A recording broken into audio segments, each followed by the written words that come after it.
here is kind of an overview of what we will be getting into during this boot camp. You'll get to know who the waste reduction team is and what we do and why we even do it.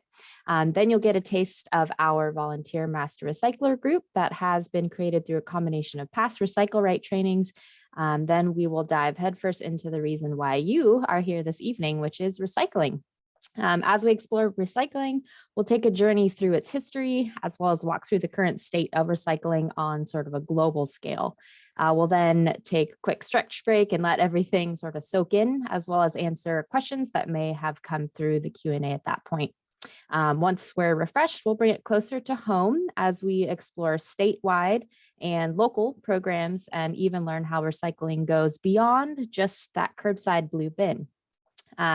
Finally, we will share out your next action items as well as provide some resources for your continued waste reduction curiosities and participation.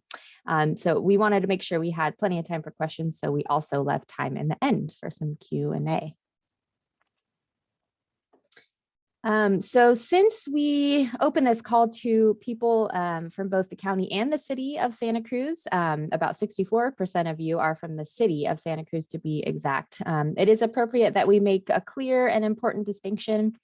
This evening's boot camp has useful information for both city and county residents, but the information we provide does reflect the city's outreach information. Resource management in our two regions is a bit different. So sort of on a high level, the city has a vertically integrated model, meaning essentially that we own our own trucks, we own the landfill and directly hire employees, whereas the county contracts out for most of its services.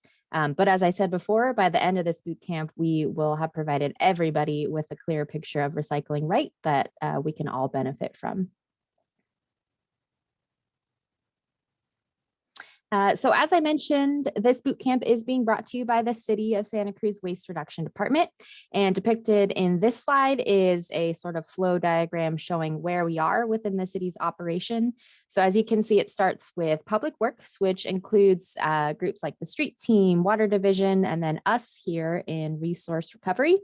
And then resource recovery itself can then be broken down even further to the landfill and recovery center, which is where the collected materials from the city are going. And then sanitation, which includes the truck drivers, fleet and operations staff.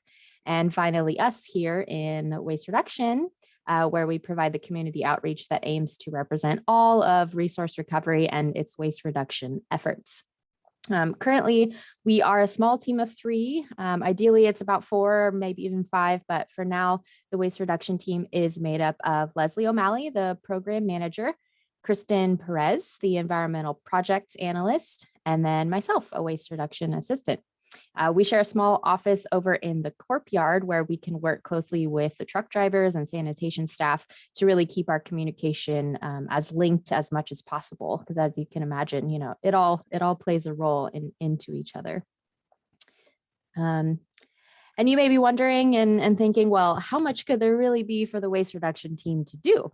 Well, let me tell you, there is quite a bit. And here's a list. I won't read all of it, but some of the programs that we work on are the city's recycling program, of course, our recently implemented environmentally acceptable food packaging ordinance. There were some updates to that. Food waste prevention and reduction. You may have seen a little bit of information about that floating around. And then the Bye Bye Mattress program and so on. So really, if it has to do with solid waste, we've likely got our hands in it in some way or another. Of course, there is an ebb and flow, and sometimes we are more focused in certain areas, but overall, we've got lots and lots to do. And you'll notice too from the title of this slide that we work on meeting state compliance requirements. Living in California, we really do have the benefit of many environmentally driven laws that we must comply with. So part of our work is to report to the state agency known as CalRecycle to let them know how we are doing in order to satisfy different solid waste laws and mandates. So reporting and compliance is a big piece of why our department exists, but the rest of it is really to help the community understand the importance of solid waste source reduction so that we can preserve the life of that landfill. as well as keep unnecessary and or toxic waste from entering into this beautiful natural environment or otherwise that we live in.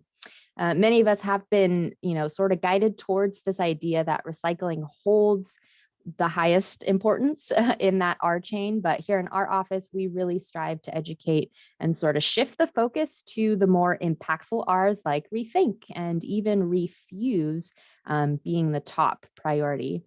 We like to sort of, meet people where they are, which is often at recycling, and walk them up that R chain to the more impactful strategies to reduce waste. So with such a small team, you may also be wondering, how do we get it all done? And that's where our awesome volunteers have come into play and really helped us out here in our office. So like I said, I was going to talk about the Master Recycler program. So here are some images of our active master recyclers. These are local community members, just like you, who went through an 8-week training program to build their title of becoming a master recycler. As you can see, they participate in all kinds of activities like events and farmers market tabling. The past couple of years, it's been virtual presentations, Earth Day, and so on. And, I'm lucky enough to say that I actually started out as a volunteer in the very first Master Recycler class back in 2018. And apparently, and obviously, I couldn't stop thinking about all that I had really learned because, well, I am here now teaching you what I learned. So it certainly had a huge impact on me, and I'm happy to be a part of this great group of folks in town. Of course, the Master Recycler activity has certainly slowed down due to the pandemic, but we really strive to sort of maintain the group so that we still have waste reduction voices, floating around in the community, spreading the knowledge. These volunteers essentially help further the reach of the waste reduction team by sharing what they have learned with others. And we sort of like to envision, a spider web of informed information that we're sort of weaving throughout the city that benefits all in the community. This year, we did have to transition to this virtual boot camp as a replacement for the Master Recycler training that's usually in person. So while this is not that 8-week intensive course, we are glad we can still provide you with a pretty deep dive into learning how to recycle right. So with that being said, let's get started where, like I said, I think we can all relate and why you came here tonight, which is recycling. This is something we have probably all interact with on a daily basis and have been doing our whole lives. And while we have probably not questioned recycling much in the past, recent news has likely prompted questions like you see on this next slide, such as, does it even get recycled? It's so confusing. But it has, that chasing arrow symbol. The list sort of goes on and on, right? So this is really just telling that we need to learn more about what the whole system of recycling really is, not just what we hope and often wish could go into our curbside blue bin. So with that said, I do want to launch this quick poll. I'm just gonna get a taste of where everybody is coming from, and don't be shy. Don't worry, it's anonymous. I won't know what answers you're giving, but if you want to just take a moment to read those questions. And really, it has to do with sort of our current perception of recycling. You'll see the questions relate to that the infamous recycling symbol and the number. So please give the answer that suits your experience best and most honestly. I think these questions really sort of target the big source of confusion that we all face with recycling in the first place, right?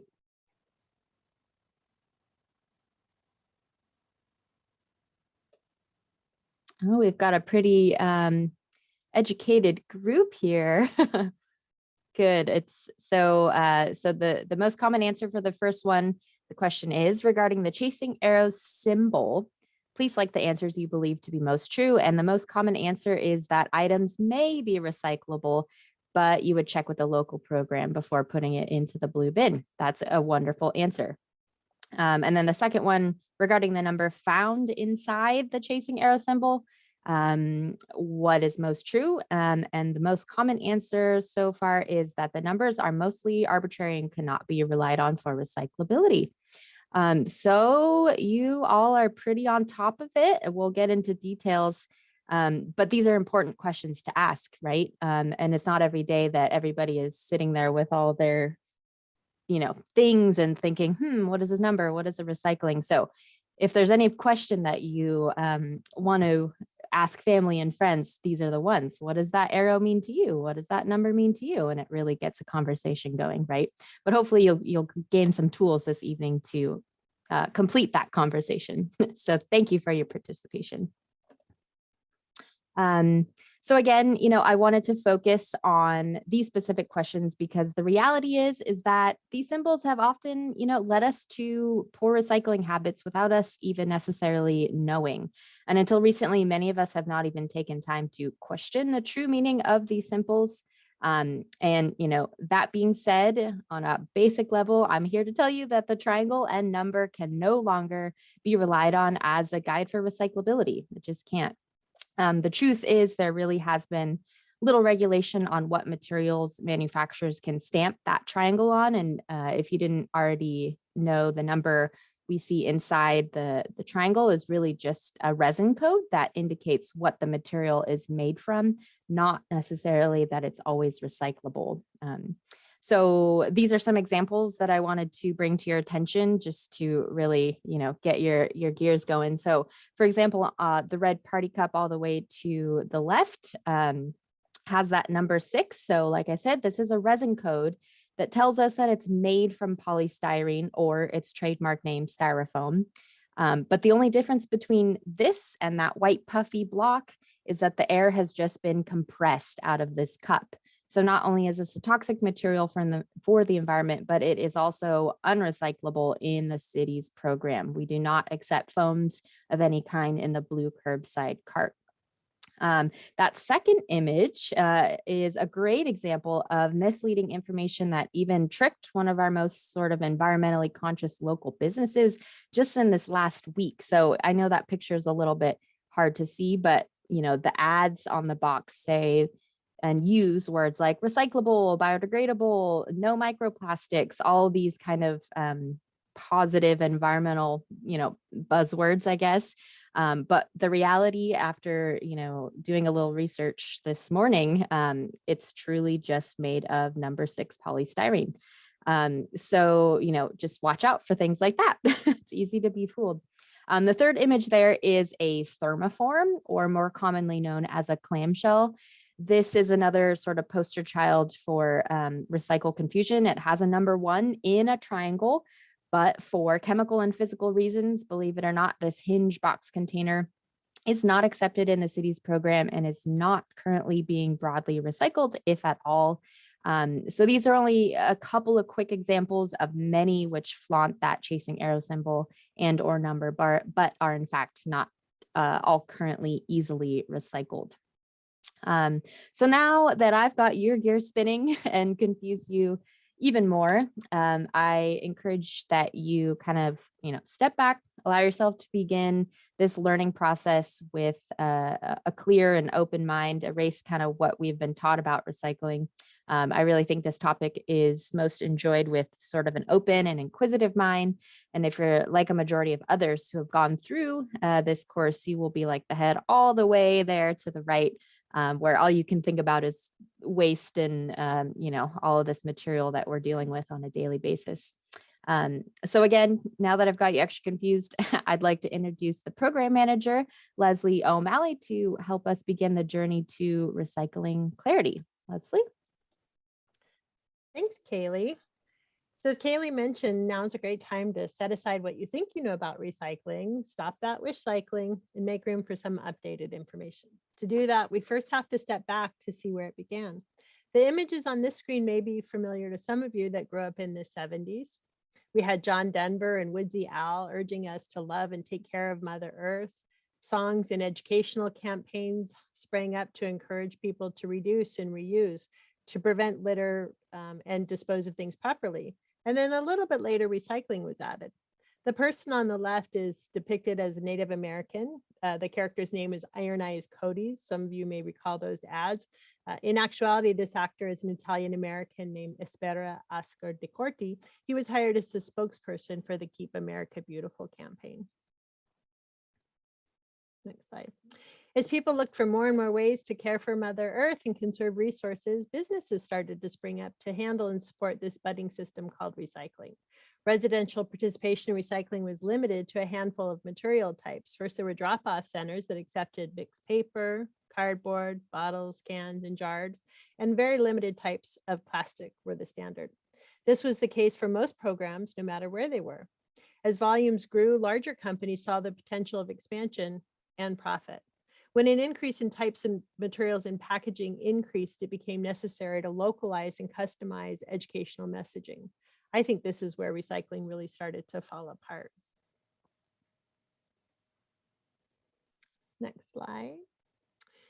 So almost 30 years ago, China became the go-to for recycling exports and processing. It was noted that containers full of goods were coming from China to the West, but they were going back empty. Seizing an opportunity, those empty containers were loaded with recyclables. China purchased and sorted that material, and they used it as feedstock to make more and new stuff headed right back to the US consumer. It became more cost-effective for recyclers to send their material to China. The profit they made helped offset the cost of these collection programs that were ever growing and increasing. This arrangement worked for a really long time. Messaging about the benefits of recycling often drowned out the more important messaging of reduce and reuse. In 2006, China started inspecting loads from the West more closely, noting that it took more and more labor to sort through the shipments to get to the more desirable, usable materials. Labor was still much cheaper at that time, and so it was worthwhile for them to continue to accept these containers, even though the percentage of trash or non-recyclables continued to grow. Between 2010 and 2013, China increased inspections and finally, in 2013, introduced Operation Green Fence. This was a warning that if things didn't greatly improve, China would close its doors to these imports.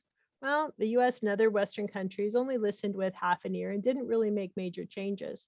But as China's economy started to improve, labor wasn't so cheap and it was harder to come by, and public outrage was growing over the pollution created by some of the methods some processors were using to recycle materials. Finally, in 2018, they introduced Operation National Sword. This essentially meant that every load would be inspected, and if it contained more than 0.05% contamination, it would be refused entry and sent back to the country of origin. Still looking to keep business as usual, European, American, Canadian, Australian plastic waste exports then rippled through the global plastic trade industry and resulted in a drastic increase in plastic waste exports headed to Southeast Asia, adding to the already threats and dangers that happen with their domestic plastic consumption in Indonesia and other countries in this region. This, in my opinion, is where things start to look up again for recycling and the environment. The news made more and more consumers aware of the crisis and the damage that wish cycling was causing. On a commercial level, it required the US to figure out how to manage its own waste, and this was given way to building systems and infrastructure to recycle more material here at home.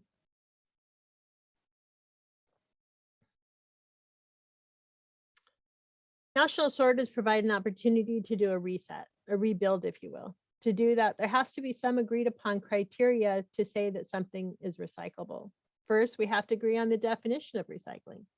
Decades ago, when this all first started, the FTC, or the Federal Trade Commission, decided that if an item was collected in 60% of the curbside programs all across the country, then that material could actually call itself recyclable. And polystyrene, as Kaylee was talking about earlier, actually hit that threshold, just 61% for a very brief time. And so they could call themselves recyclable, but we all know that polystyrene is not widely accepted and very hard to recycle. Only our local partner here in the area, Gray Bears, it has the ability to process and recycle polystyrene. But this was pretty hard to track. So the manufacturers started putting a triangle and a number on there, just as we saw in our poll, that we got trained to think that if somebody asks you, is this recyclable? You just turn it over and you look for that triangle and you look for that number. And so this really kind of increased that confusion, and it was hard to enforce.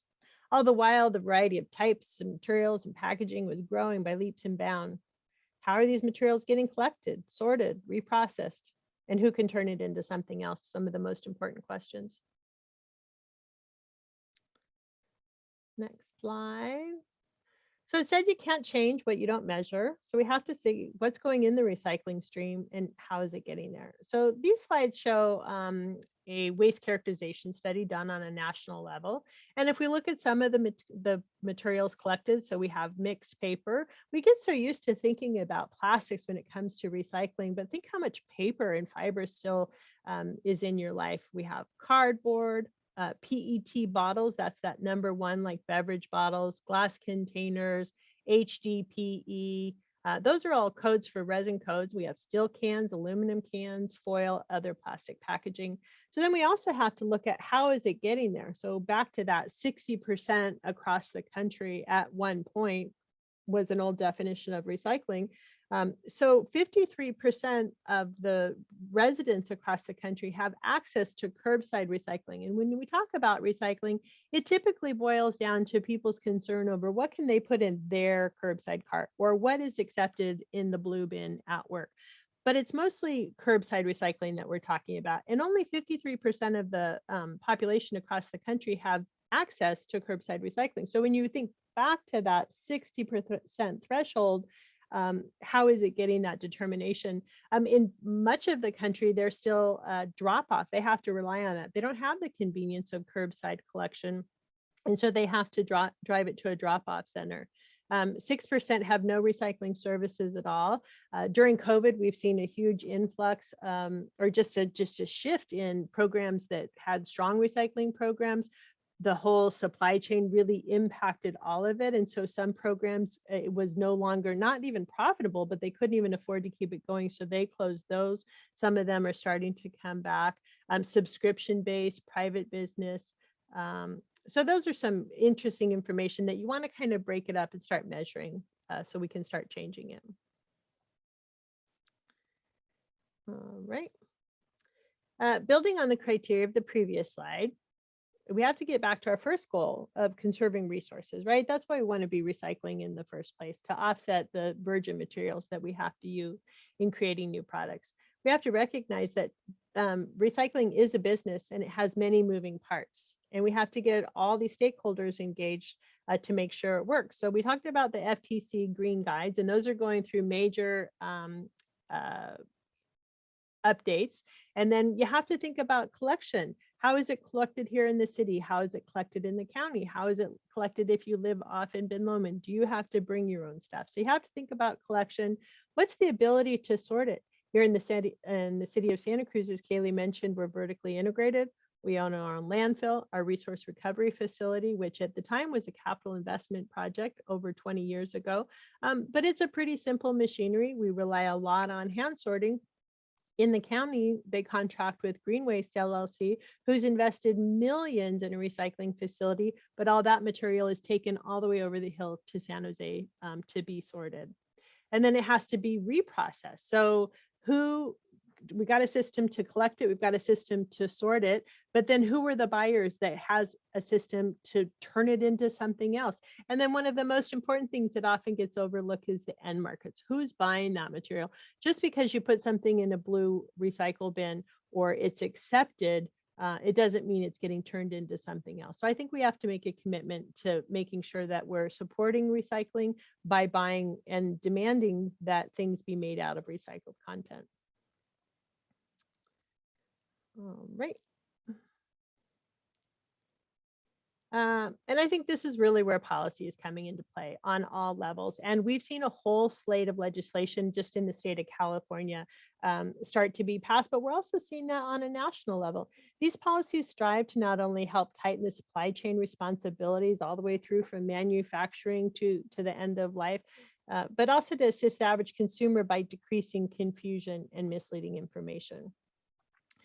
The Recycle Act was part of the Infrastructure Act just adopted. the EPA is giving grants to improve education and outreach for commercial recycling programs. The Break Free from Plastic Pollution Act, excuse me, required producers of packaging containers and food service products to design, manage, and finance waste and recycling programs, right? So we're moving away from that idea that manufacturers can just create whatever they want, put it into the waste stream, and leave the burden of processing it to you and to municipalities like ourselves. And then we have the Save Our Seas Act. And so this really starts to focus on all that leakage or that litter, or you've seen those images of just lots and lots of waste in plastic. You've heard of the Great Pacific Garbage Patch. And so it's really shining a light on how these land-based materials that don't have an effective recycling stream, getting the manufacturers to take a little responsibility, but how do we protect our marine environment from that? So that's it kind of on a national level. I think, Kaylee, we got some questions. Yeah, it looks like we've got one so far. If you have any questions so far, please put them in the Q&A and we'll work on them. So the question we've got is that I heard Gray Bears was no longer accepting styrofoam to recycle. Are you able to confirm if they are accepting it again? Just very recently, they are. They do get overwhelmed. If you haven't been on the Gray Bears campus, I invite you to go. They're a really great partner in the community that is just addressing almost all those R's. But it is quite a burden for them to be the only facility in the whole entire region that can process polystyrene. And they do that through a machine that heats it up and it takes the air out. We'll show you a little bit of a picture in a later slide. And then they send it off to Lodi and it gets turned into baseboard and frames. And the reason they're the only one in the whole entire region is because you need special approval from the air board because it does, even just heating that up, does have a particulate emission that has to be approved. So that's why they're only ones. But yes, last I heard, they are still accepting it and processing it. And I'll just add on to that. If you are planning on taking anything there, it's got to be that white, blocky, clean styrofoam. So, you can't take a mattress topper. You can't take black styrofoam. You can't take, if you get something in the mail that's wrapped in a thin sheet of foam, they don't want that. So it's got to be that big, blocky, white, clean material. That's right. No meat trays, no popcorn, just that solid block that comes in your electronics or boxes like that.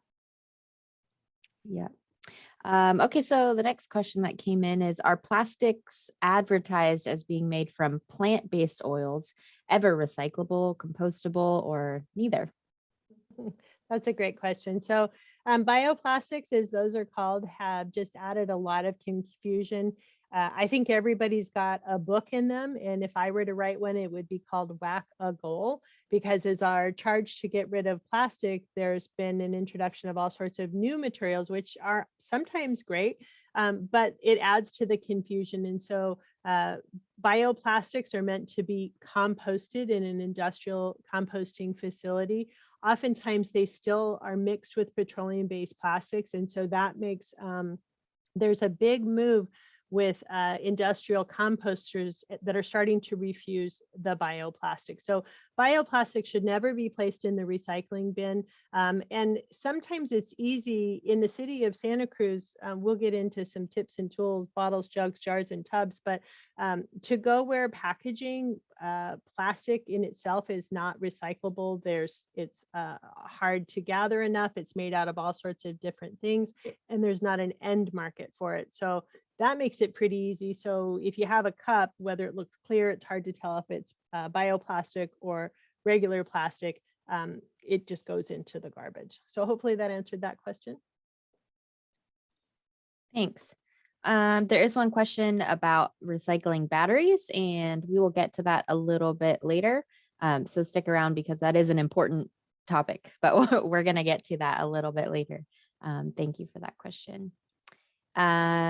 Let's see. This one, maybe you can clarify a little bit. Isn't it so much mixed plastic contamination that it's basically diverted to landfills rather than recycled? Okay, I understand that. Leslie, do you understand? I think so. I think this really, this is why one of the reasons that we felt it really important to offer a boot camp like this, because we hear kind of a rising call to give up on recycling. And we have to remember that recycling is so much more than just curbside collection. There's all sorts of materials that get recycled.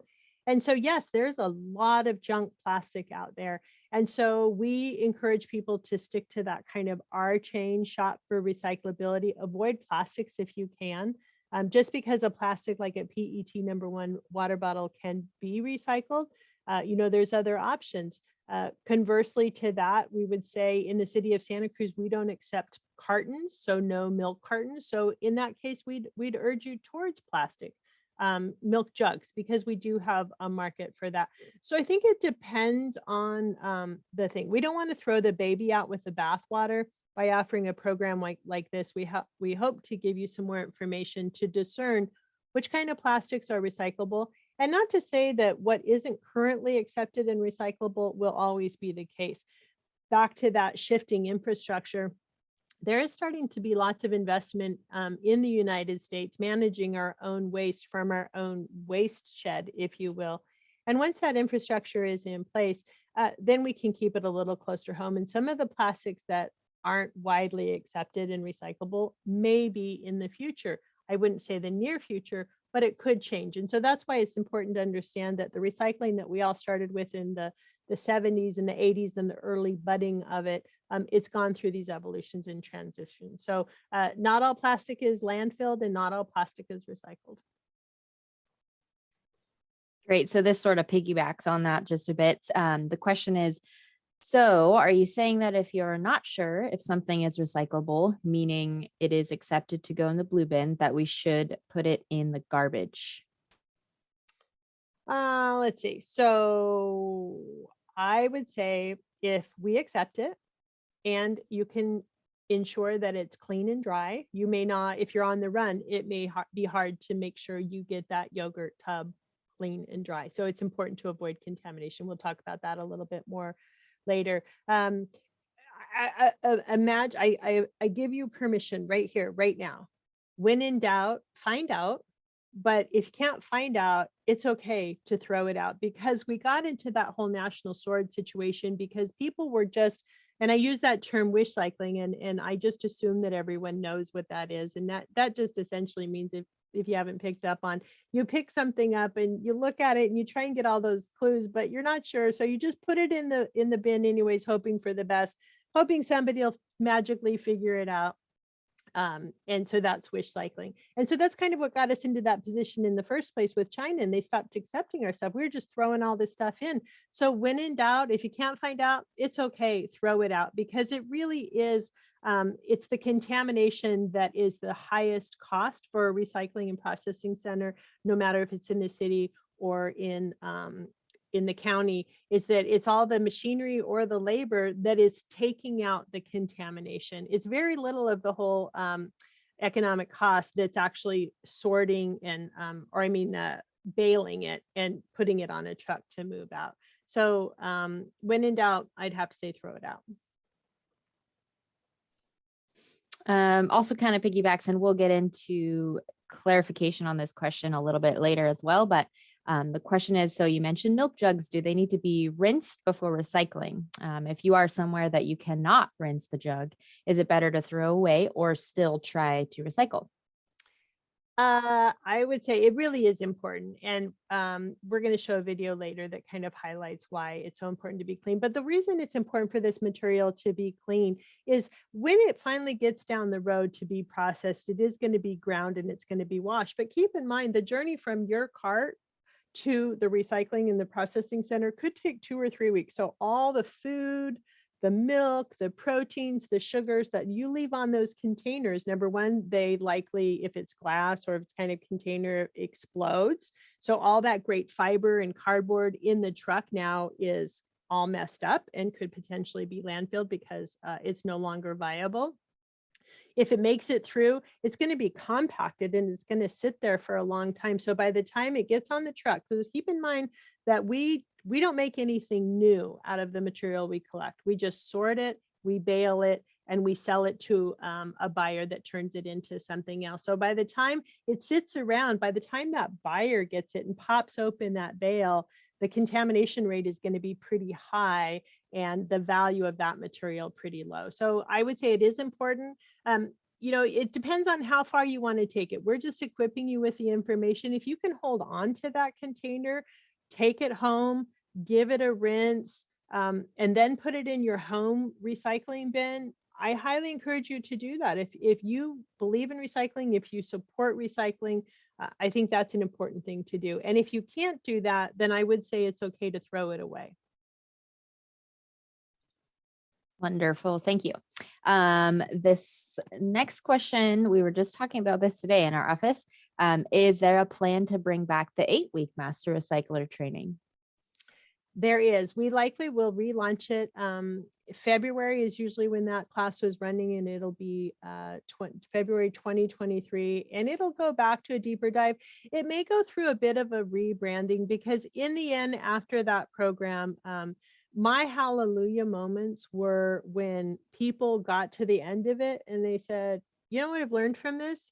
It's just about not creating the waste in the first place. And so that's really where we found that people mostly enter at recycling, but if they can get themselves all the way up to rethink and refuse, then then we're really making progress. And I have colleagues in the industry, one program down in Southern California, that their program has now been rebranded called Waste Warriors.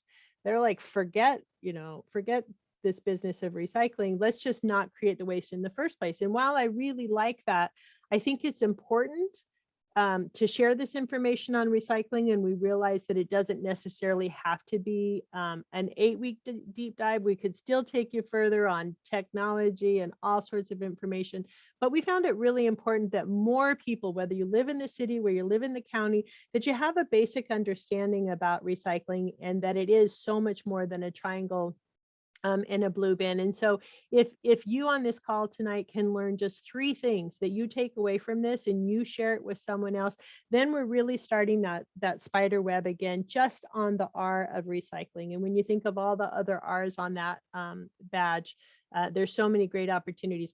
Kaylee and I often talk about that all these subjects are like a diamond, and that if you just shift it a little bit, the light catches it just a little bit differently, and you'll find a different passion. So long story back around, yes, we will relaunch the Master Recycler program.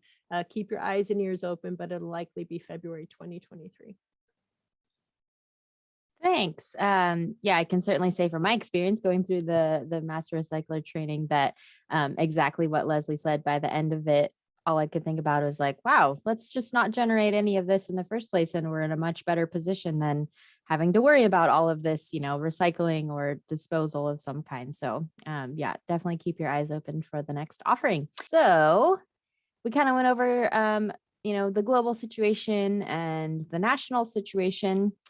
So hopefully you got a nice sort of big picture of what recycling was, born out of and where it stands globally and nationally. So let's focus in further to the intention it has had in the state of California. So in our coastal sunshine state, we're lucky to have lots of legislation already in place, as well as some very new solid waste bills to help us and the environment out.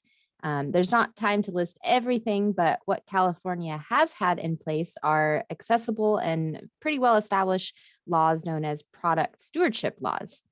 These laws help to set up a system to manage the end of life for hard to recycle items. And many of you have likely already taken advantage of some of these programs without even realizing that they are in fact unique to California and classified as those product stewardship laws.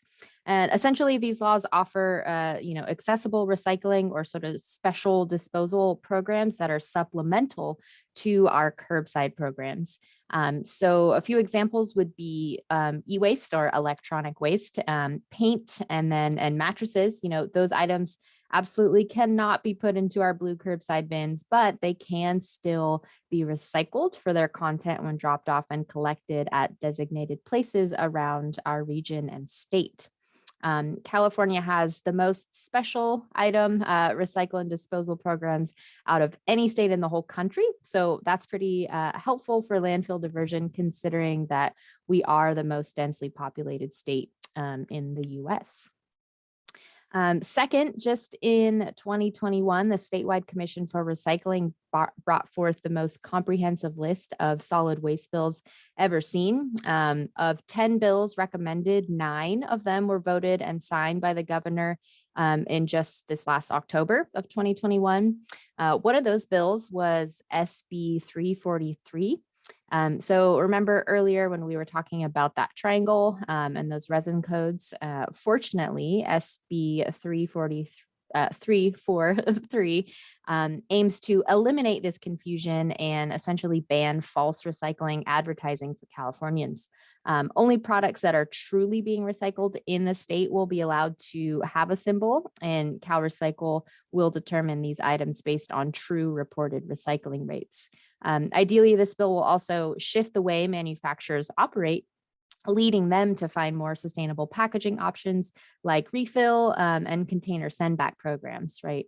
Another bill that was passed in that list was SB 1335.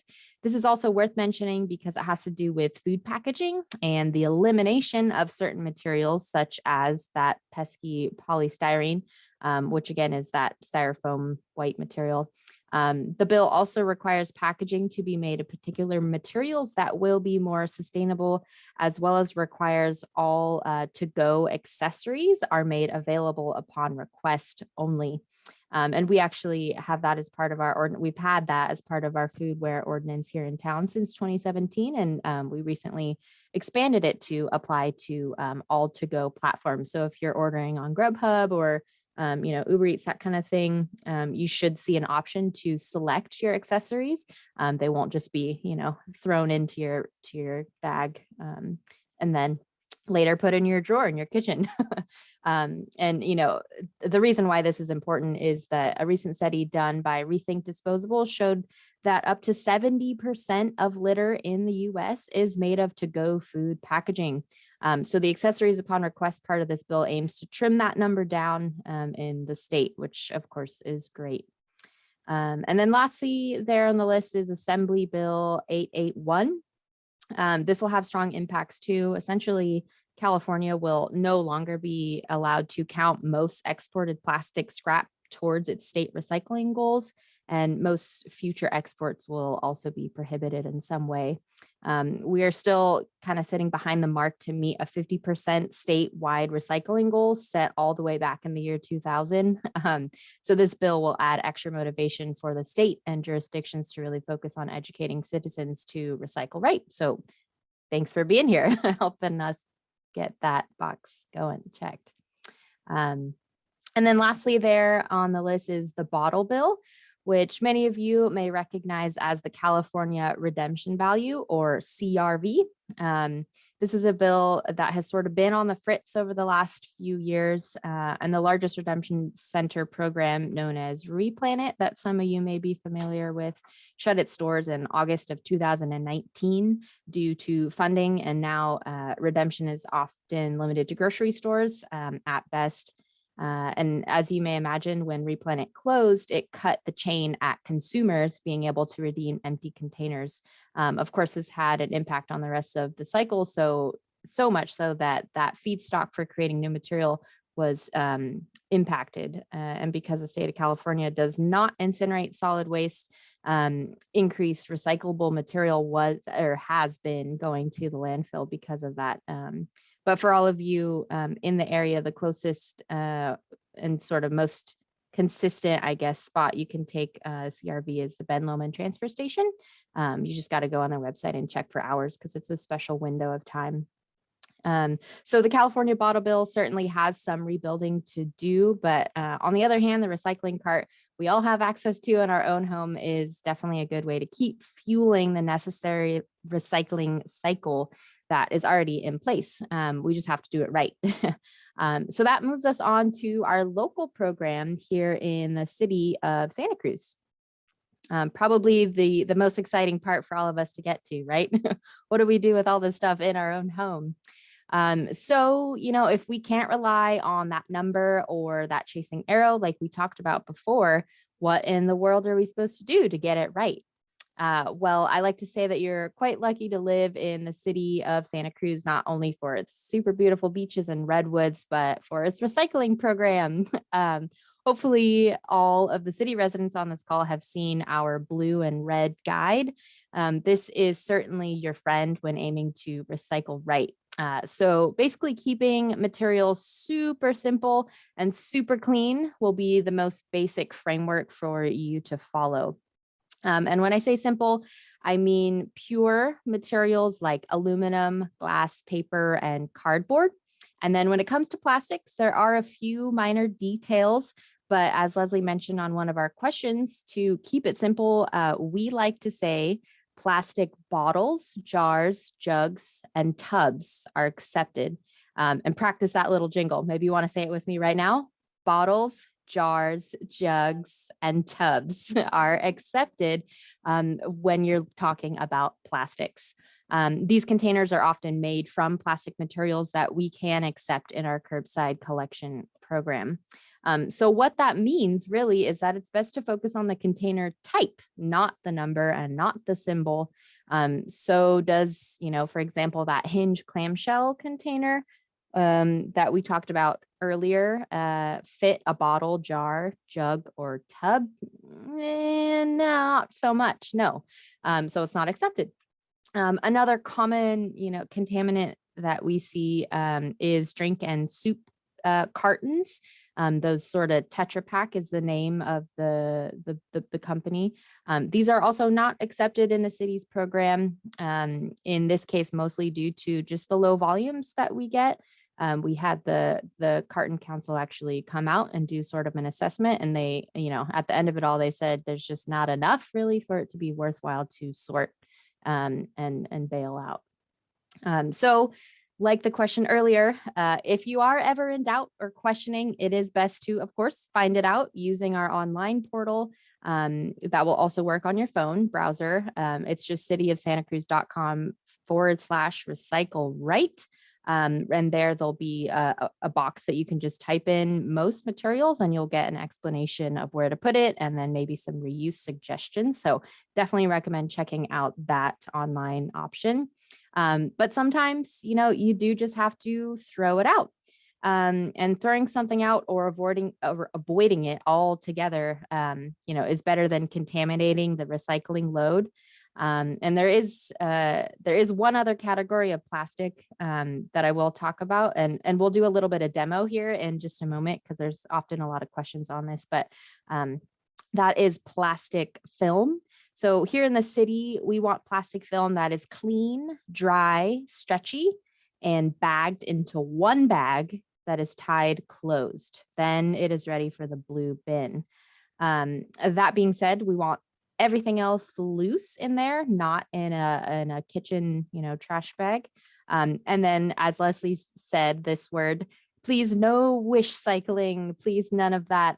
This means basically adding something to the blue bin that is not on the guide and just hoping and making a wish that someone will recycle it for you. The blue bin is not a magic portal.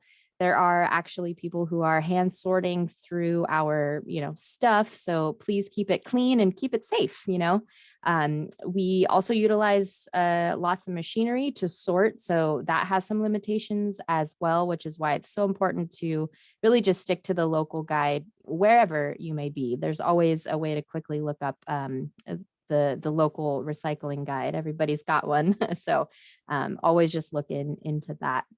And we really have strived to keep ours here in the city as simple as we possibly can. So really, if it's not in the image, it can't go. So here's a sort of blown up image that we've all hopefully seen if you're living in the city.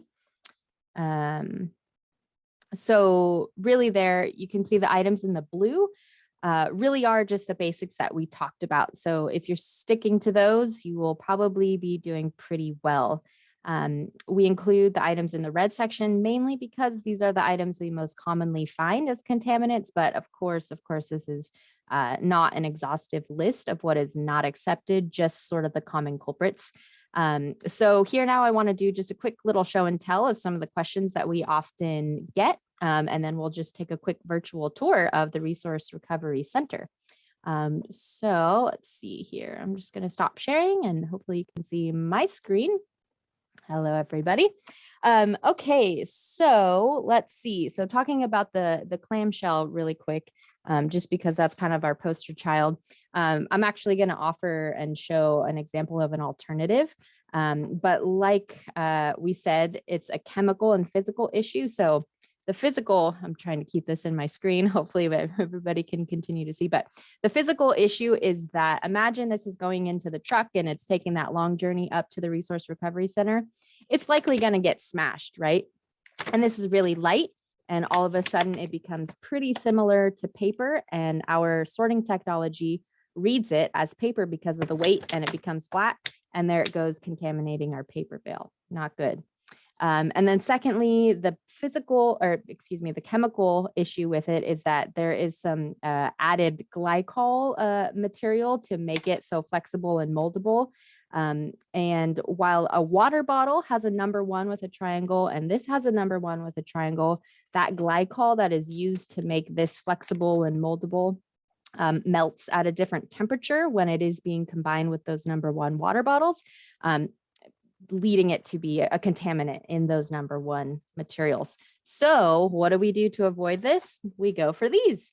And again, we're super lucky to be here on the Central Coast because there are a lot of local berry farmers who are switching over to these, recyclable paper containers, and they can be reused. So look for these if you can.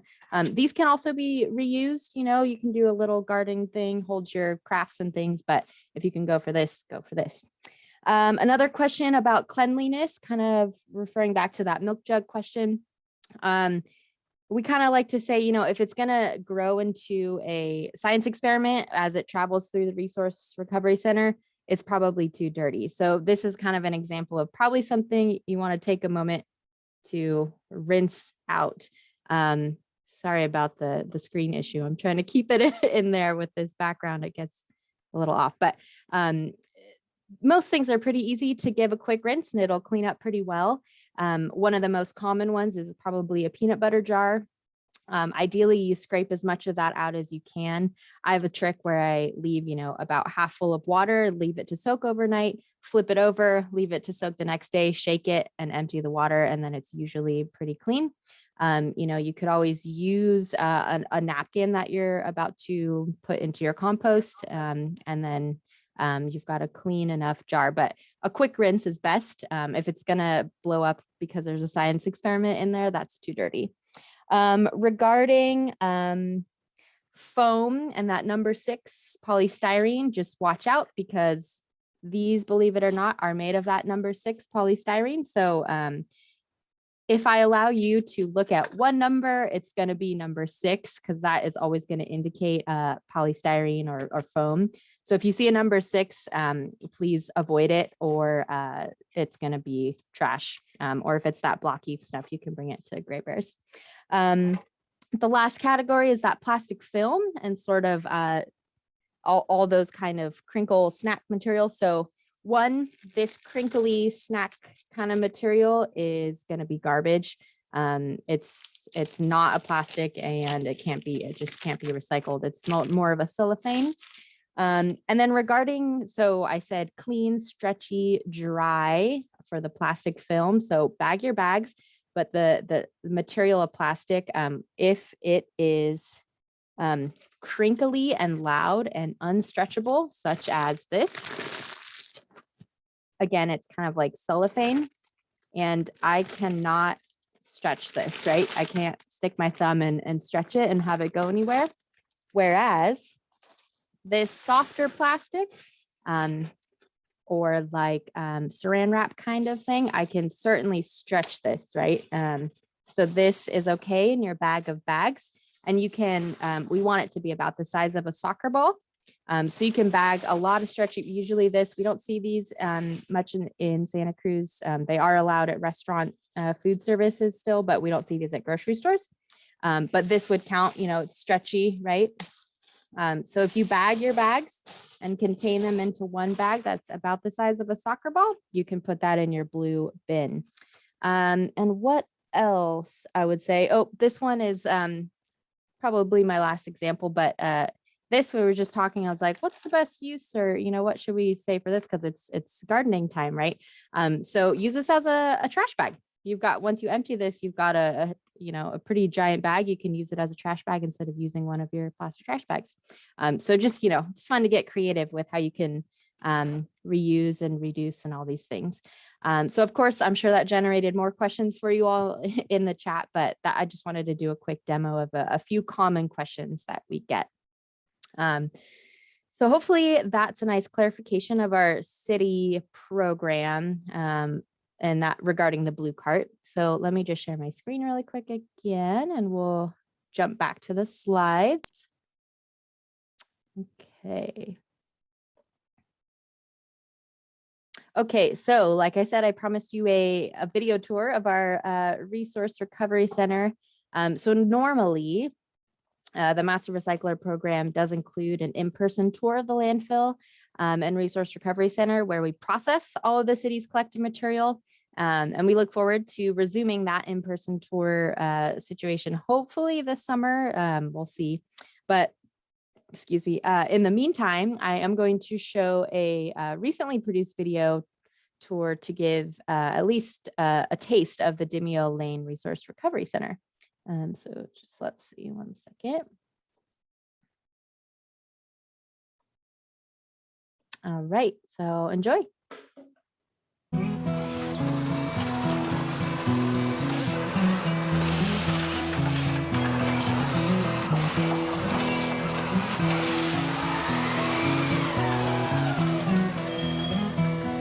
I don't know.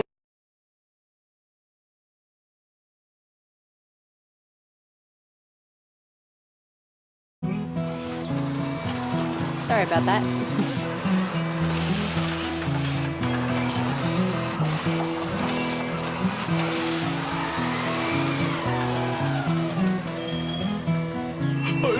I don't know about this, guys. I'm scared. Hey, don't worry, my friend. It's gonna be just... What's even the point? It's going to be okay. Recycling is still one of the most positive actions people can make to fight against climate change. It'll be all right, my man. You're not alone. Oh, you're far from alone, my newfound friend. Santa Cruz city trucks pick up an average of 36 tons of recycling every single weekday and transport it to the recycling center up the coast on Demio Lane.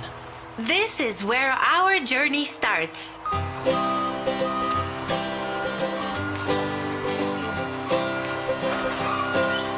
All right, it's go time. Let's do this.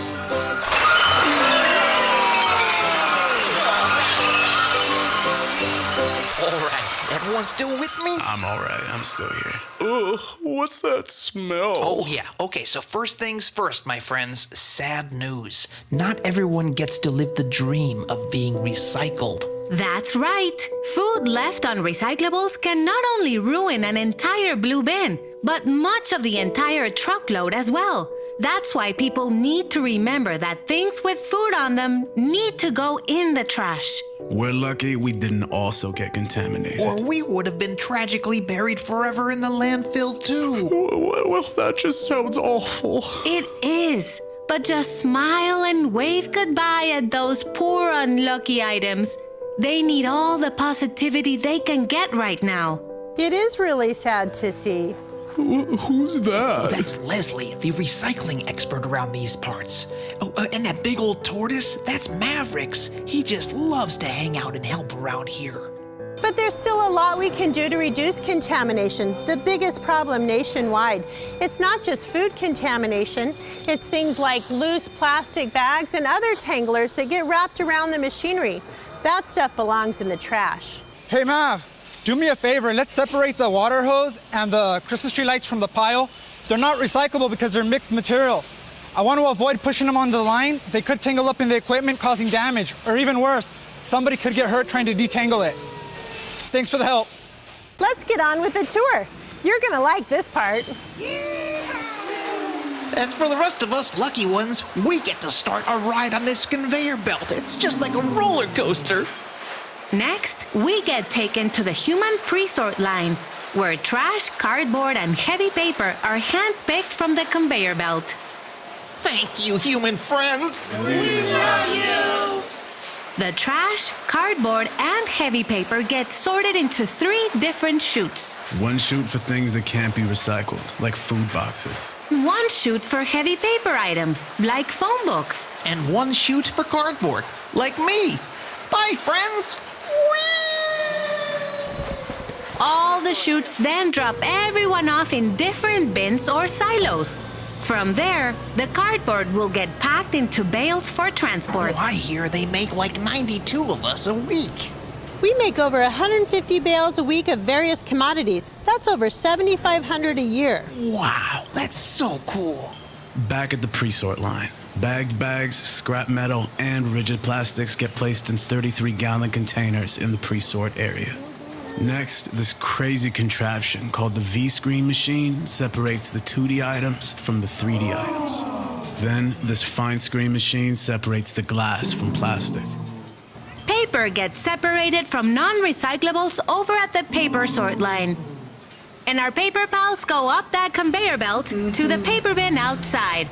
Later, paper! The metal heads like soup and vegetable cans get pulled up by a giant magnet! I can fly! The plastic and glass go up another conveyor belt, where they all get sorted into their own silos. Well, I guess it's my turn to go now, huh? Don't worry, this isn't the end. It's only the beginning. Well, here's the new beginnings. Oh, yeah. Oh gosh, I'm actually so excited right now. Ooh, do you feel that breeze? I sure do. That means this is my stop. This eddy current is about to give me a real pick-me-up. Bye. Been nice knowing ya. See ya. He's on his way down to the baler. Hi, family. Long time no see. I can't believe they squeezed 2,500 of us into this thing. I do believe this is where my journey continues. It sure has been... Ooh, I've got to work on that landing. We can recycle so many things if people just bring them here. Carpeting, mattresses, scrap metal, small appliances. That keeps an extra 50 to 75 tons out of the landfill every single day. And the really good news is those items can get turned into brand new things. New carpeting, new paper, aluminum cans, and so much more. Well, that's right. Well, my friends, while I'd love to keep hanging out with everyone, it's time for us to move on to new things. Gosh, I wonder what I'm gonna get turned into next. I hope it's something cool, like one of those cardboard cat scratchers, or maybe some VR goggles, or maybe a shoebox, or I don't know. Keep up the great recycling, Santa Cruz. And remember to recycle right. It's one of the most important tools to help in the fight against climate change. Getting to be new things is just so much fun.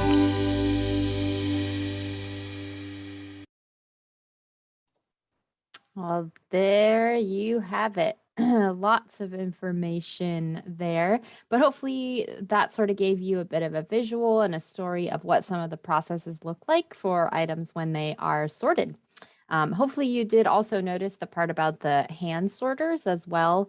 Like I said, this is all the more reason to learn to recycle right for accident prevention and general health and safety of the workers. You can't imagine too that material that passes over that machinery that does not belong can cause jams and damage to the machines. Garden hoses or box strapping, for example, are what we like to categorize as tanglers. And those materials can wind around the machine, sometimes stopping work for the whole day while the item is untangled from the line. So if we haven't said it enough yet, please recycle right. So once that material is sorted and baled, like we just saw, where does it all go?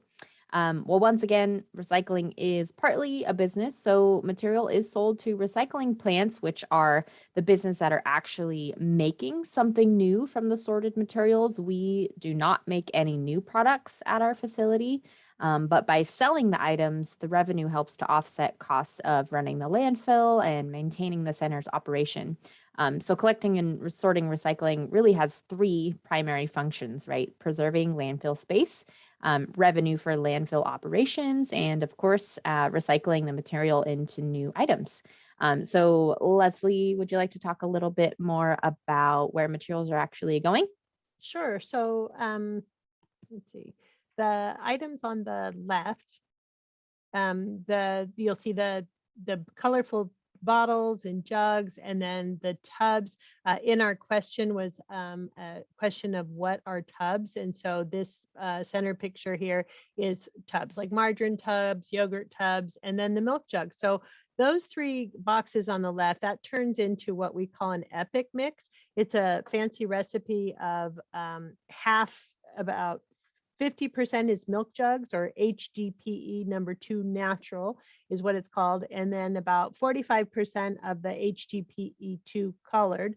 Again, we're focusing on containers and not so much resin types and numbers, but that's how it breaks down. And then just a sprinkling of the #5 polypropylene tubs. And that gets sent off to Sacramento to a program called Epic Recycling.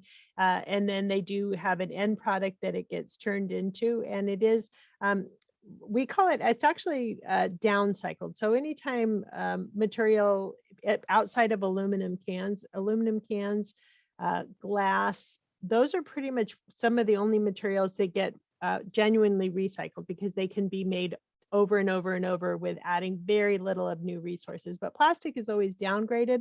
It has maybe one more life. So when this gets sent to Epic Recycling, it might get turned into Trex lumber, but after the end of that life for Trex lumber, it goes into the landfill.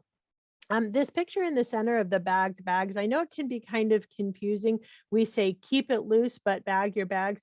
Most jurisdictions all around us, with the exception of us in the city and the surrounding in the county who use green waste, they still accept bagged bags of film, and we'll go into a little bit more show and tell of what kind those are, because we think that it makes it easier. The workers can pull those bags off the line and they can send them off. And we do have a market for them. We sell it it's called MRF grade, but by bagging those bags, it keeps them from being loose out in the environment, or it keeps it from being tangled up in the recycling. We send the PET #1 bottles down to a new facility in Vernon, California, near LA.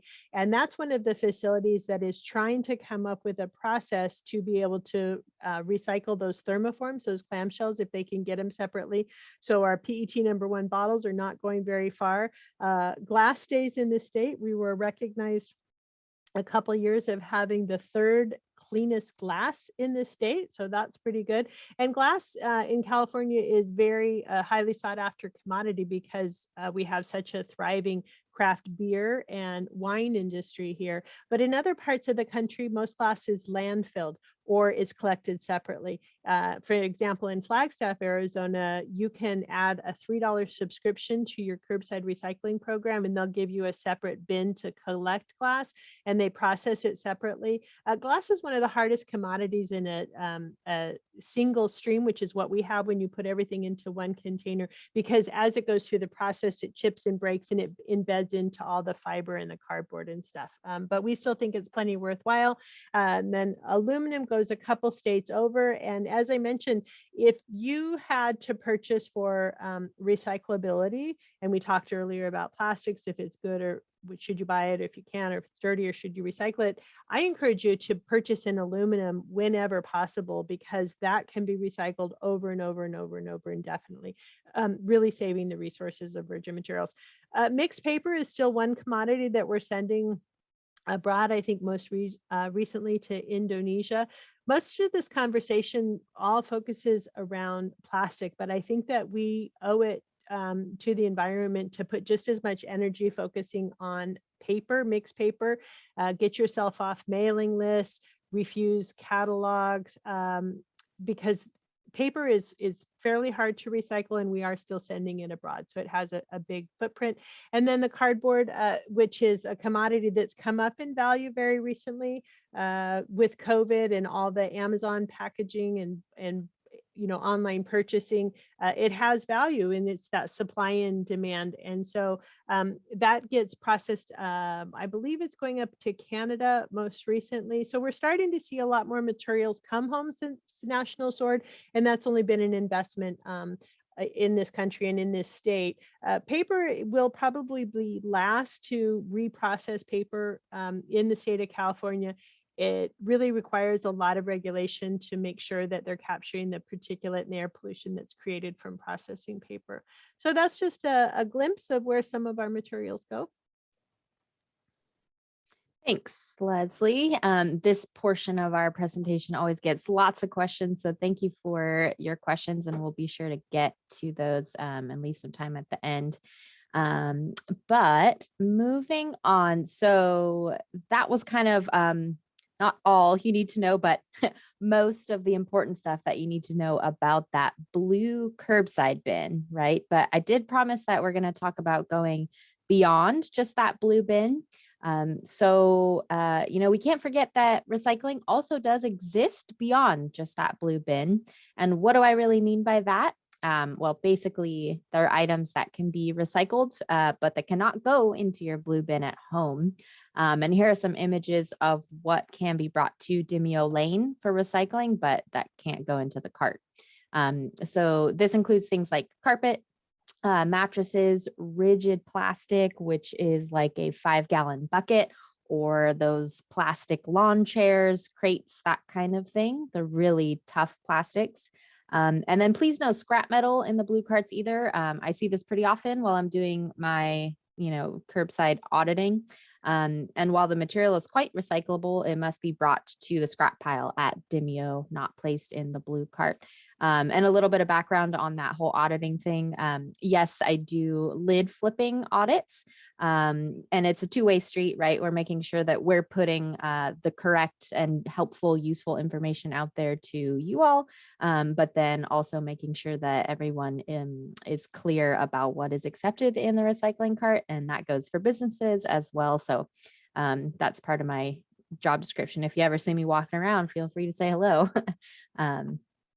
So there are also some items that cannot go into any of our curbside carts, such as household hazardous waste. This slide shows a smattering of all of the things that you can dispose of as household hazardous waste at the Demio Lane Resource Recovery Center.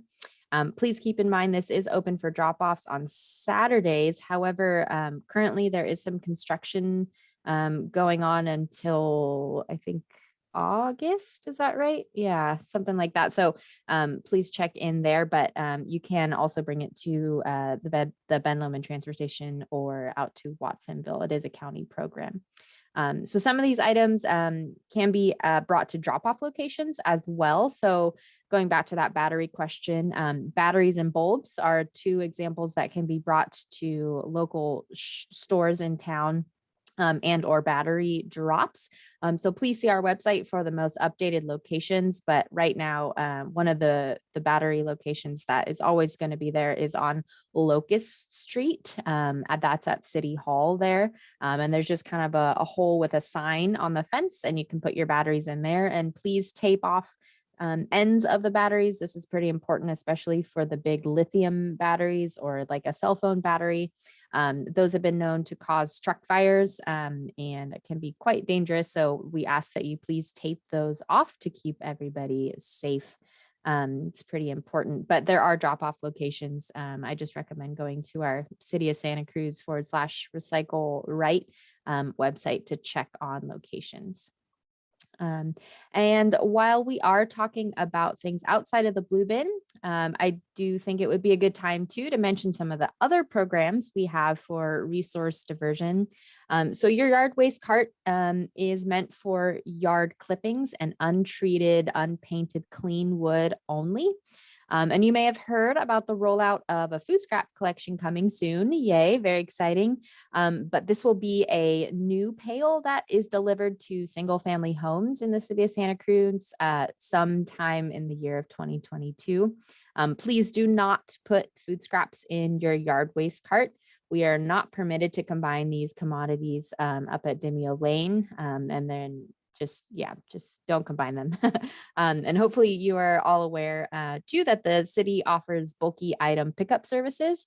All residents have access to the service for a fee, whether you're an account holder or not. But if you are an account holder, you received our newsletter this year with 1 cutout tag and 4 free pickups that need to be called in and scheduled with customer service. We did away with the physical tags this year, so please simply just call in to arrange your services and we'll track it digitally. Another way to reduce that paper waste, right? We got all of those tags just now digitally tracked. So then lastly, if you have items that you can reuse or donate, please, of course, consider this option. This does not mean putting out a free pile. This often leads to items migrating to places that they should not be, and it creates obstruction for pedestrians and emergency vehicles and so on. Not to mention, this is considered illegal dumping. So if you're going to post items online for giveaway, by all means, we encourage that, but just be sure to keep items up on the property and off of the public sidewalk. And it just, it'll save you a headache and everyone else a headache. I've seen, situations of somebody in a wheelchair or something, and they have to creep around an item that's sitting on the sidewalk, and it's no good. So let's keep those free piles up on our properties, please, or just online. So once again, diving a little bit deeper into special items beyond the blue bin.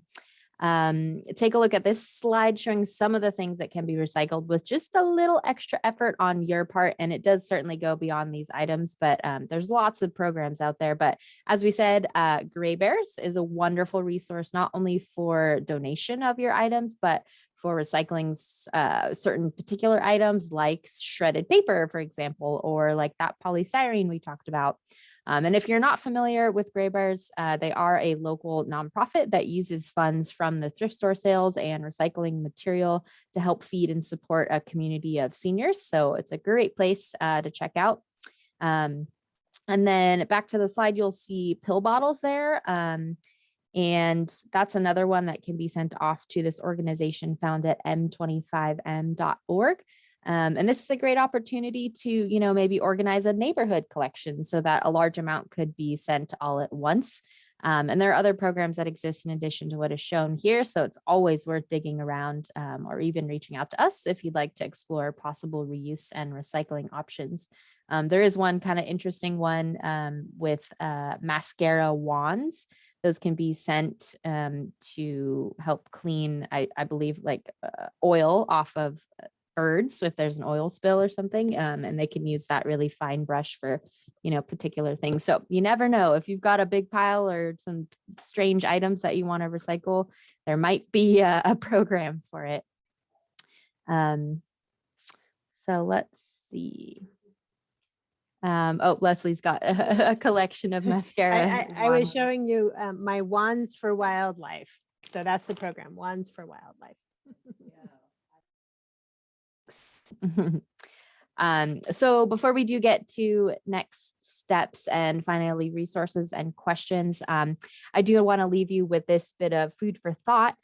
And that is that a plastic bottle that is reused, better yet refused, is much better than it being downcycled into a polar fleece, for example. And all that I mean by this is that, yes, something may be recycled, but by purchasing a plastic container in the first place, we create demand upstream for that material, which sends a message to manufacturers to keep using virgin petroleum to make plastics or to keep making single-use and unsafe products.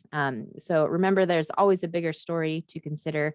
So always pause and think to try to refuse first, right? It's like that diamond we talked about. Just take a moment to think about all the ways that maybe something could be avoided, refused, reused, all those R's before you finally maybe have to recycle or, worse, landfill.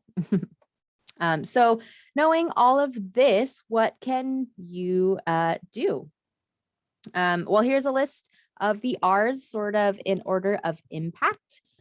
So refusing single-use disposable items and refusing the extras whenever possible, all while encouraging others to do the same is probably, it is the best step that you can take on your journey to waste reduction. Rethinking your purchases is another great example. So go for the cardboard egg carton, not the plastic, because that cardboard container could be thrown in your backyard compost and there it goes back being reused, versus that egg carton that's plastic. That's another one of those clamshells. So here in the city, that is going into the landfill. So please just avoid it. It's a pretty easy step you could take. Reduce what you buy and consider gifting experiences, not things. Because then you're passing on this burden to somebody else to dispose of maybe of an item at the end of its life, or gift consumables like food. And then of course reuse things as much as possible and shop secondhand when you can. And then lastly, recycle what's left, but only if it can be recycled right. And please keep recycling right. It is a piece of our puzzle towards waste reduction and just sort of environmental stewardship. It's one way that we can offer some of our own help. And then let's see. So other ways to be involved would be taking a tour of the Resource Recovery Center once offered again, and even getting involved in policy if that's of interest to you. California is often a leader in policy change. So what we do here often ripples out to other areas in the country for sure. And then lastly here, if you still haven't had enough, here's some recommendations from our office to you to sort of stay involved. We've listed some books, online resources, and ways to get involved in the policy conversation. If you're interested, maybe take a quick photo of this slide with your phone, and if anything catches your eye, follow through with it. And then of course, you can always ask us questions and send us emails and just reach out and stay in touch. And maybe if you're interested in the future in the Master Recycler program in person or whatever it may be called at that point, we can certainly keep you informed of that. So now I wanted to make sure I leave a pretty big chunk for questions. We've got quite a few. So let me go ahead and check the Q&A here and see what we've got going on. Like I said, the portion about, local recycling and materials and that kind of thing often generates a lot. So hopefully we can clarify and give some examples and all that. Okay, so the first one here we've got is, what precisely is plastic film? So that's a good question. I kind of talked about the different films. So here in terms of recyclability, we like to define it as that stretchy, ideally clear plastic film. So stretchy is often just the classic, white grocery bag. But also, let me stop sharing here and see if I can show this plastic once again. Let's see. So this one is pretty classic stretchy plastic. If you just want to, I'm trying to make sure you can see, but the best test is to stick your thumb in there. And if you can stretch it like that, that is considered a recyclable plastic film that we want in your bag of bags. And I did see one other question that said, can I put my chip bag in there? No, that is, well, we'll do the stretch test, right? So it would be similar to this material, right? A bag, like snack bag. This definitely cannot stretch. It's crinkly. So no, a chip bag cannot go into your bag of bags. We just want clean, dry, stretchy plastic. The opposite would be this example. It's crunchy and I definitely can't stretch it. It's really tight and like cellophane basically. So hopefully that clarifies that. Let's see here. So then glass jars with a metal top. Should we separate the metal tops from the glass jar?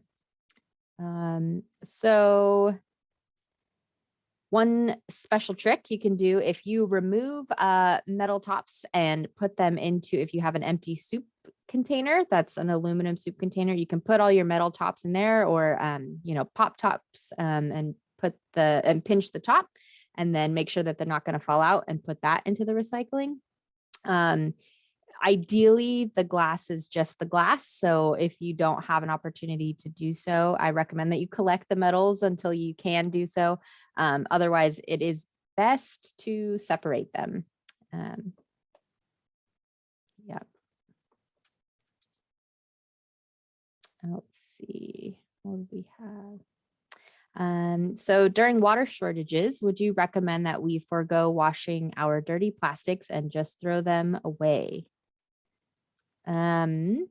So I like to find, right, I completely agree that we don't want to use fresh water just to, maybe rinse something out all the time. So if you have a dirty napkin or something that you plan to throw away anyways, or even, I know this is kind of next level, but even this material, if you have to throw it away, you could stick your hand in here and wipe out the peanut butter jar, right? I mean, instead of using the water.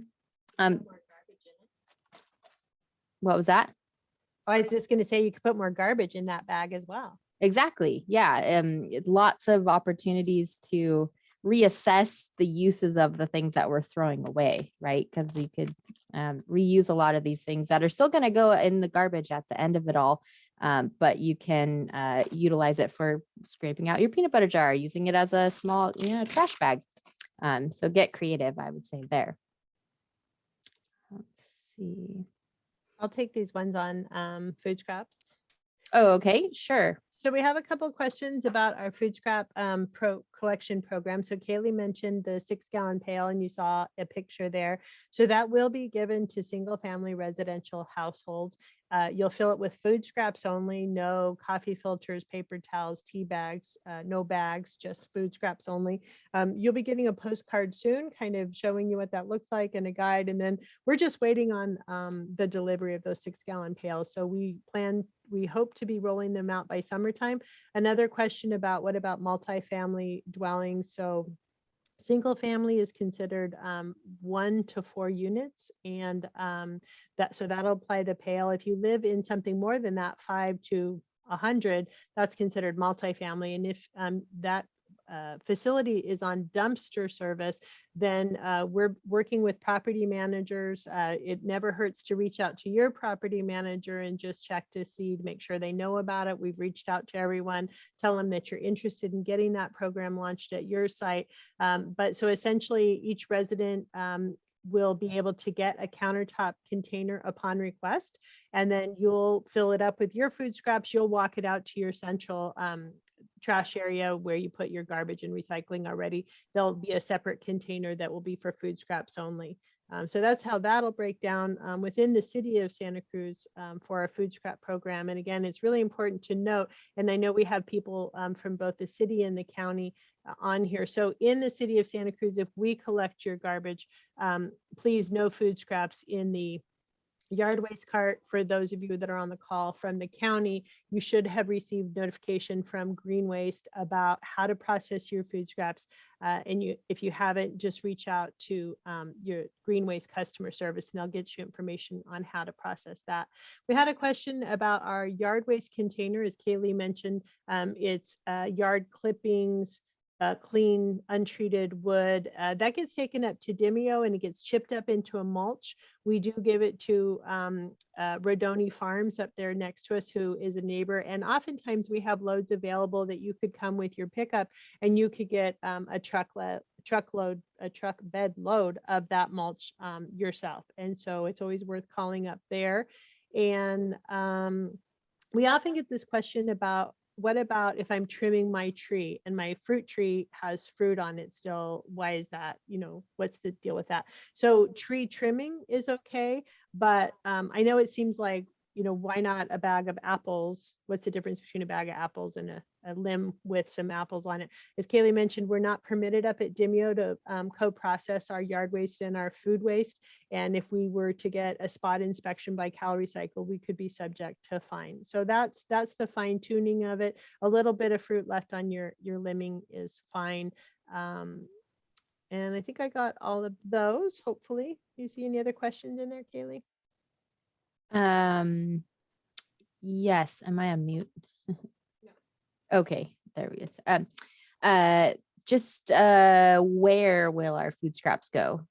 Oh, thank you. So food scraps go currently, they get collected, they go to Dimeo Lane, and they get put through a pre-processor that screens out any contaminants. Hopefully there aren't any, but in case there are, it screens out the contaminants. It gets turned into a mash, and it either goes over the hill to a program called SAFE.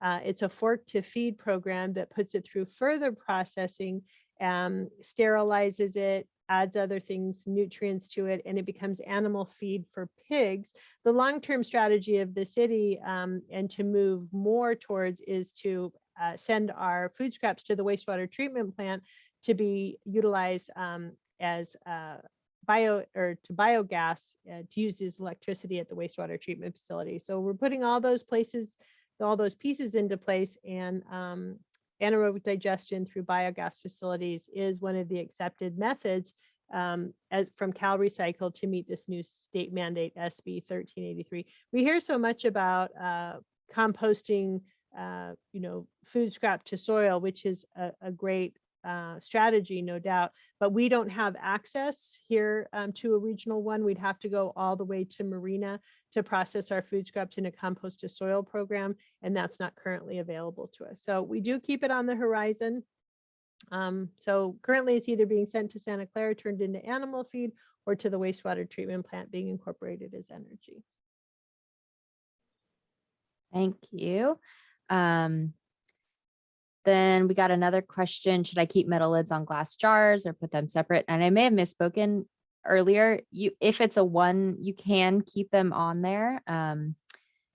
Just because loose in the container, those often will not make it all the way through. So if we encourage that you separate and put them into a container that matches the material of the lid. But you can also leave them on. That's okay. Just not loose, ideally. Okay. And then can you recycle Ziploc bags? Yes, if they're clean. Usually we're going to be using that Ziploc bag, and then the debris inside would be contamination. But if it's clean and unused, that would be considered stretchy, and you could put it into your bag of bags, but often it's going to be trash. Can you recycle broken glass? Yes, but not like a mirror broken glass or a vase. If it's a broken wine bottle, that's okay. I don't know, Leslie, do you have any guidance? Because again, that there's a safety issue there as it goes across the line. Yeah, well, so just keep in mind that glass does get broken as it goes through the process. But you're exactly right, Kaylee. We only want beverage bottle and jar glass. So some people wonder, what's the big deal? A mirror, a window pane, ceramics, those sort of things. They all have different viscosity and melting points. And just like Kaylee talked about the thermoform and that glycol added to it, and how they process it with the #1 PET water bottles, the glass processor is looking for beverage glass only because they're turning it into more beverage glass. So ideally not broken going in there, but as long as it's a bottle and jar glass, it's absolutely fine. And then keep in mind that Gray Bears as well does collect glass in their drive-through drop-off facility as well. All right. So what should we do with an old garden hose? Well, if it's usable, certainly donate it or, offer it to your neighbor. But it would have to go into the garbage, not the recycling, please. Again, it's considered a tangler, and often it could just wrap around the machinery or the truck and cause lots of issues. So that's got to go in the garbage or donation. I was just going to say with that, so Kaylee, on our website, there is the yes/no guide for your curbside service, but we utilize a tool that you can kind of dig in there deeper. And I believe on garden hoses, there's some pretty cool upcycled craft projects that you can check out. So if you're crafty and you want to keep something out of landfill and you want to be creative, if you just go on Pinterest, you'll find all sorts of creative ideas with that. But if you can't find a reuse for it and it doesn't work, then yeah, in the garbage, it's got to go. Thanks. Yep. Do you know a place to recycle toothbrushes? And I'm assuming you're talking about plastic toothbrushes. I, off the top of my head, do not, but I am sure there's a program out there. So Preserve, if you buy Preserve toothbrushes, they have a send back program. So those are made out of the tubs, the polypropylene tubs. So these things are always changing. Just Google, recycled toothbrushes. And as long as, you don't utilize your blue cart as that magic portal, because we certainly don't participate in special programs like that. We're looking for materials that has a lot and things that we can bail, but there could be something out there beyond the Preserve program. Great. So what about aluminum foil? That's a good question. So we get that a lot. So as long as it's clean, if you just made a big dish of lasagna and it's got melted cheese and sauce all over it, crumple it up, throw it away. If it's clean, you just want to give it a light squish. You want to take away that flatness and that lightweightedness because it just mixes in with the paper and it contaminates the paper. You want to give it a little bulk to pull onto. So if it's a little tiny piece, throw it away. And speaking of size, when it comes to paper or small things, I think one of the other questions was about glass lids. So things that are smaller than in a quarter or a Post-it are kind of your guides, that they're too small to go through the whole process. They'll just fall through the equipment.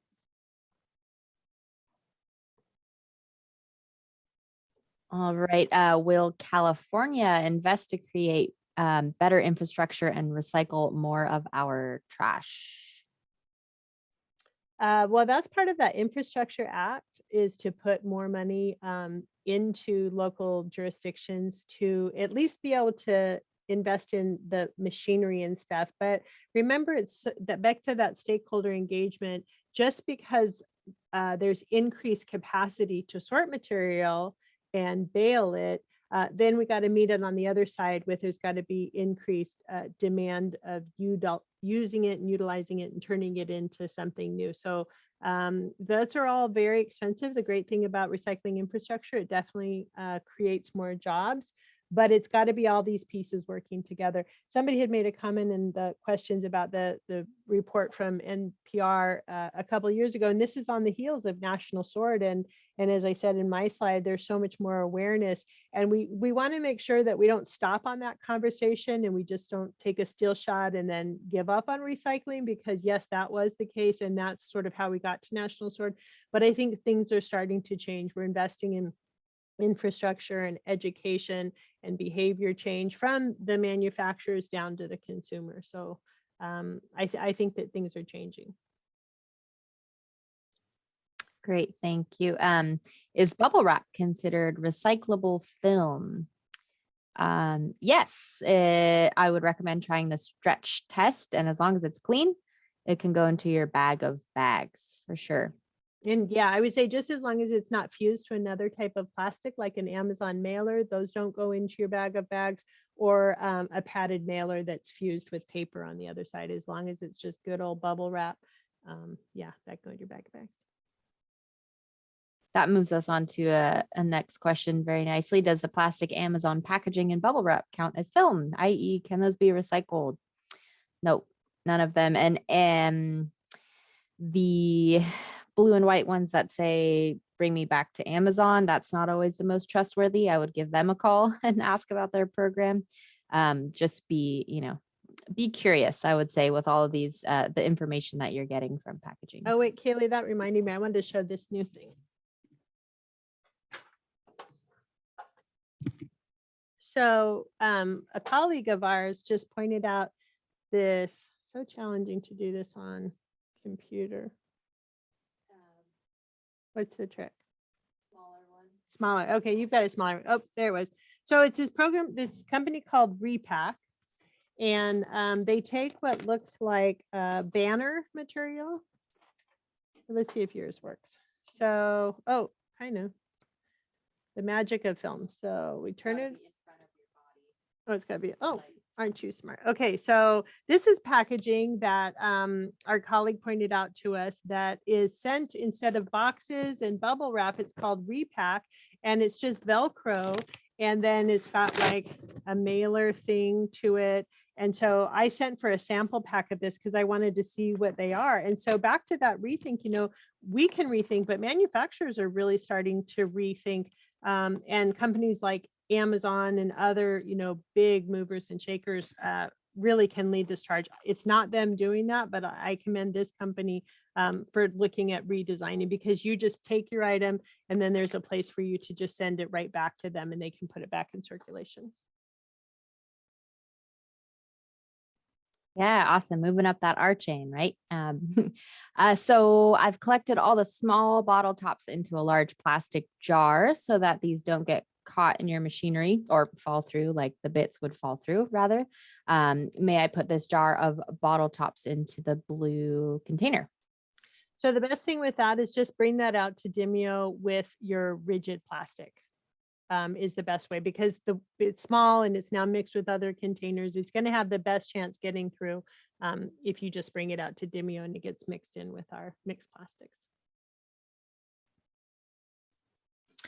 This is a fun, interesting question. So can you talk a little bit about the sustainability and longevity of the Demio landfill? Is the city going to outgrow our landfill? What's the lifespan of the landfill? And does the city have an alternative plan if something happens to Demio? Great question. So the life of the landfill has been fluctuating. It's gotten a little shorter since the pandemic.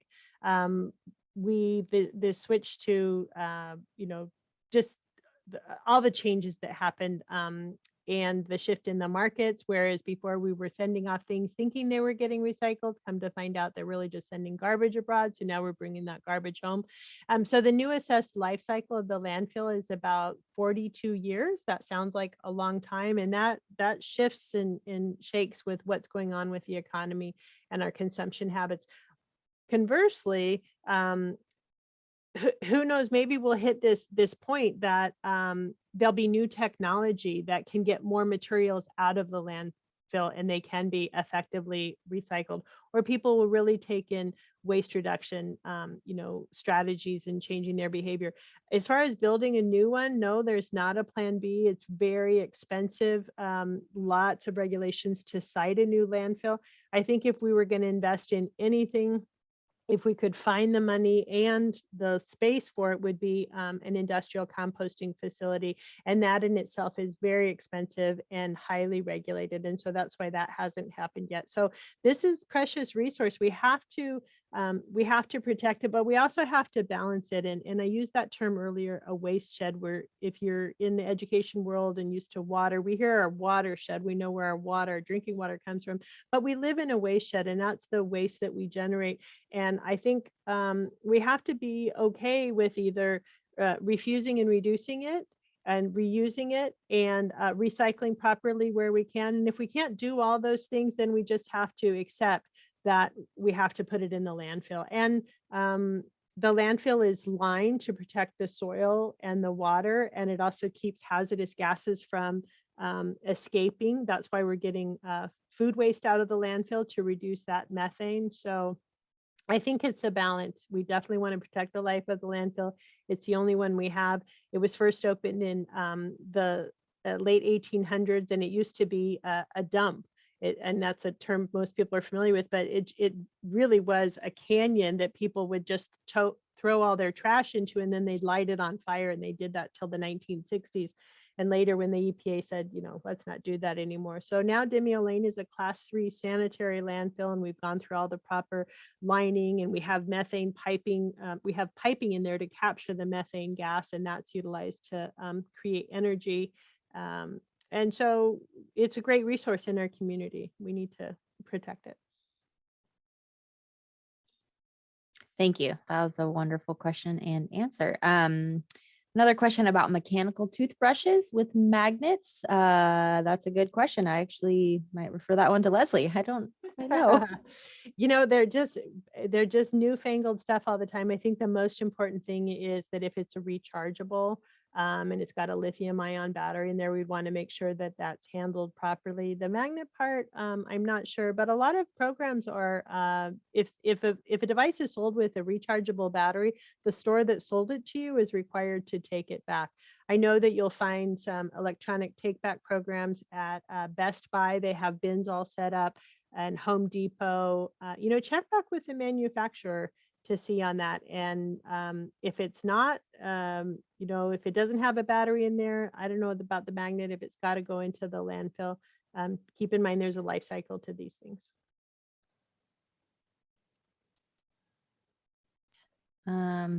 So the IPCC, which is the Intergovernmental Panel on Climate Change report, is more than concerning. Do you think we should promote stronger measures and stop relying on recycling? I think it's got to be part of the strategy. And when we started this presentation, we said we wanted to meet people where they are. And I think because there's been so much messaging over the last 30 years that recycling is the only way, that we kind of have to shift the pendulum back a little bit in the other direction.